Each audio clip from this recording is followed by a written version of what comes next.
அந்தமானில் உள்ள சோல்தாரி அப்படின்ற ஊரில் உள்ள முருகன் கோயில் தான் இது.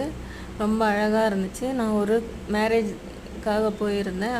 அப்போ தான் பார்த்தேன். நானே ஃபஸ்ட் டைம் தான் பார்க்குறேன். என்ட்ரன்ஸ்லேயே கோலம்லாம் போட்டு ரொம்ப அழகாக இருந்துச்சு.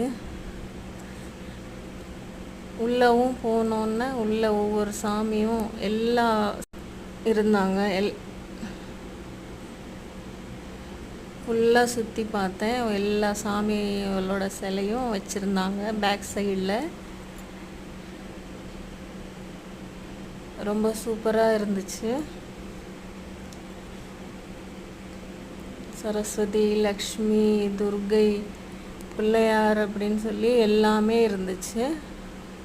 எல்லாரையும் பார்த்துட்டு கடைசியாக முருகன் மூலவரை பார்த்தேன். அவரும் ரொம்ப அழகாக இருந்தார். வந்தீங்கன்னா வாங்க.